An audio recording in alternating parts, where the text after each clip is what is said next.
کو بھیج دیں، آپ جس کو مرضی بھیج دیں، وہ صرف عوام کے لیے بیٹھے، وہ پاکستان کے لیے بیٹھے، صرف اتنا جان لیں کہ یہ ملک تباہی کے اور جنگ کے دہانے پر کھڑا ہے۔ جتنی دیر آپ وزیر اعظم خان کی رہائی میں لگائیں گے نا، اتنی دیر ہی میں آپ کو بتاؤں آپ اس ملک کے ساتھ زیادتی کریں۔ بسم اللہ الرحمن الرحیم، ایاک نعبد و ایاک نستعین۔ میں تو صرف اتنا کہوں گی، یہ آنیاں جانیاں تو لگی ہی رہیں گی جب تک وزیر اعظم خان صاحب باہر نہیں آئیں گے، کیونکہ ہم نے تو عوام کو سڑکوں پر موبلائز کرنا ہی کرنا ہے۔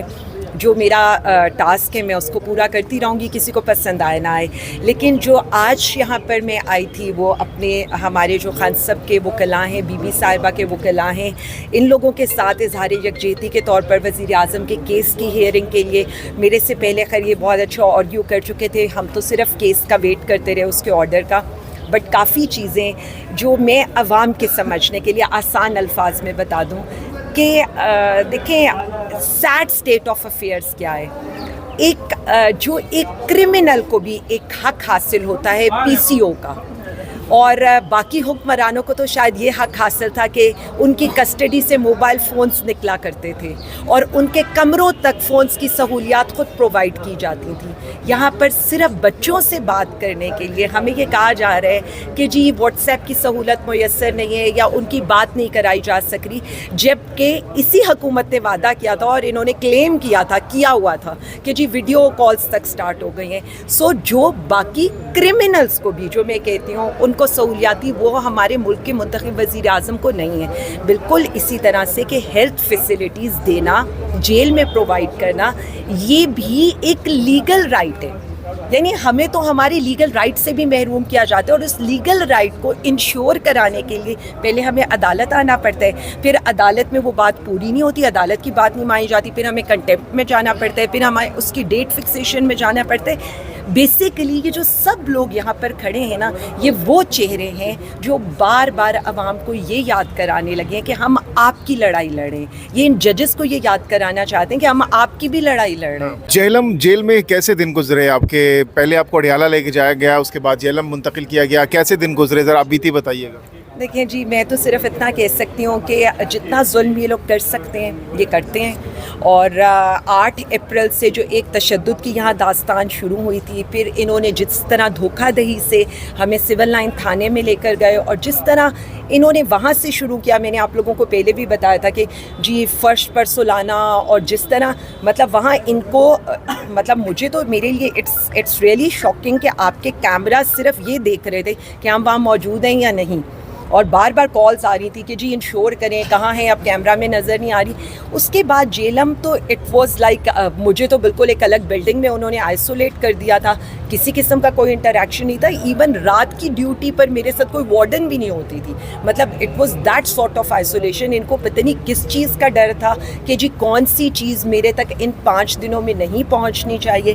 مطلب بیسک فیسلٹیز کی تو ہم بات ہی نہیں کر رہے نا، یہ تو انسانیت سے بھی کم درجے پر ہم لوگوں سے ٹریٹ کر رہے ہیں۔ لیکن اینی ہاؤ کیا فرق پڑے گا ان چیزوں سے؟ میں ہمیشہ یہ کہتی ہوں، یہ جتنا ظلم و ستم کریں گے بیسیکلی ہم ہنس کے برداشت کریں، لیکن یہ اتنے ہی ایکسپوز ہو رہے ہیں۔ اڈیالہ جیل کے بارے میں کہا جا رہا ہے کہ کوئی 4 ریٹائر کرنیل ہیں وہ مل رہے ہیں خان صاحب سے، اس لیے جرنیل، اس لیے آپ لوگوں کی ملاقات بند کروائی جا رہی ہے، تو کیا خبریں اس حوالے سے؟ دیکھیں وہ جو بیٹھا ہے نا اڈیالہ میں،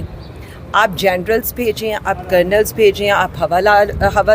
حوالدار بھیجیں، یا آپ اس اردلی حکومت کو بھیج دیں، آپ جس کو مرضی بھیج دیں، وہ صرف عوام کے لیے بیٹھے، وہ پاکستان کے لیے بیٹھے، صرف اتنا جان لیں کہ یہ ملک تباہی کے اور جنگ کے دہانے پر کھڑا ہے۔ جتنی دیر آپ وزیر اعظم خان کی رہائی میں لگائیں گے نا، اتنی دیر ہی میں آپ کو بتاؤں آپ اس ملک کے ساتھ زیادتی کریں۔ وہ تو سہ رہا ہے، وہ قید تنہائی بھی سہ رہا ہے، وہ آپ کے ٹارچرز کو بھی سہ رہا ہے، وہ آپ کی تکلیف کو بھی سہ رہا ہے، وہ باسی کھانے بھی، آپ کے کمپلیٹ آئسولیشن کو بھی، نہ فیملی میٹنگ ہونے دے رہے ہیں، لائرز کا بھی ایکسیس نہیں ہونے دے رہے، پولیٹیکل لیڈرشپ سے بھی میٹنگ نہیں ہونے دے رہے، اس کے باوجود بھی گھٹٹ کے۔ اچھا عالیہ حمزہ صاحبہ، جو ٹینشن ہے اس وقت بارڈرز پر پاکستان اور انڈیا کے درمیان، جب عمران خان کو کل بتایا جائے گا اس حوالے سے کہ یہ صورتحال ہے، آپ کیا رد عمل ایکسپیکٹ کر رہی ہیں عمران خان صاحب سے؟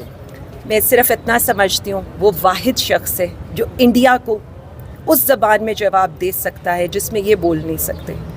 اس لیے کہ وہ شخص ہے جو اس ملک کی خود مختاری کی علامت ہے. وہ شخص ہے جو آنکھوں میں آنکھیں ڈال کر یہ کہہ سکتا ہے کہ ہم انتظار نہیں کریں گے, وی ول ریٹیلیٹ, اینڈ وی ریٹیلیٹڈ ان 2019. اور ہم نے یہ بتا دیا تھا کہ اس ملک کی خود مختاری, اس کی سلامتی کے لیے نہ وزیر اعظم خان نے کل سمجھوتا کیا تھا, نہ آج کریں گے. ہم ڈٹ کر کھڑے ہوں گے اور ہم ہمیشہ یہ سمجھتے ہیں پاکستان ہے تو ہم. عالیہ حمزہ صاحبہ, عمران خان کو آپ جس طرح جنگی حالات میں, اس جنگی حالات میں آپ کو اگر نون لیگ اور پیپلز پارٹی کے ساتھ بیٹھنا پڑے تو بیٹھیں گے؟ میں صرف اتنا سمجھتی ہوں کہ اس وقت جو حالات ہیں, وزیر اعظم خان سب کو لے کر آئیں, اے پی سی کال کریں, فوری طور پر یہ فیصلہ کریں کہ اس وقت جو ریاستی دہشت گردی کا الزام لگایا جا رہا ہے, جس طرح سے انڈیا اس ملک پر جنگ مسلط کرنے لگے, تو سامنے لے کر آئیں اس مرد حق کو جو انڈیا کو جواب دے. کیونکہ ان میں تو اتنا نہ سکت ہے نہ دم ہے,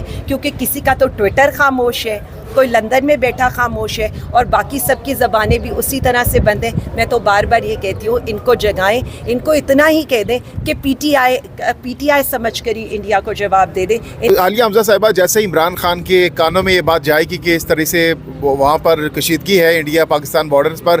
تو آپ جس عمران خان کو آپ جانتی ہیں, وہ کیا رد عمل, کیا ریئیکشن ہوگا یہ سنتے ہی ان کا, کیا لگتا ہے آپ کو؟ میں ایک ہی بات بتا رہی ہوں, وزیر اعظم عمران خان پاکستان خان ہیں, وہ اس ملک کی سلامتی کی خود مختاری کی ضمانت ہے. جو ریئیکشن یہ اردلی حکومت نہیں دے پا رہی, وہ ریئیکشن کا انتظار کریں, کیونکہ وہ ریئیکشن آئے گا ملک کے منتخب وزیر اعظم عمران خان کی طرف سے, اور وہ ریئیکشن یہی ہوگا کہ پاکستان کی سلامتی پر کسی قسم کا کوئی کمپرومائز نہیں ہے. وہ ہمیشہ یہی کہتے ہیں, یہ ملک ہمارا ہے, یہ ادارے ہمارے ہیں, اور ملک کے لیے ہم ہر کسی کے ساتھ صرف اس لیے بیٹھ جائیں گے, ہم اپنے پہ ہوا تو برداشت کر لیں گے, ملک پر اور ان کے اس بیان کا امپیکٹ کیا ہوگا پوری دنیا میں؟ میں صرف اتنا سمجھتی ہوں کہ پوری دنیا کو تو چھوڑ دے, پوری دنیا میں تو ایک ہی شخص اس ملک کی عزت کرا سکتا ہے, وہ بھی وزیر اعظم خان ہے. لیکن عوام کو ایک پیج پر لے کر آنے والے, عوام کو اس ملک کے لیے کھڑا کرنے والا صرف وہی ایک مرد حق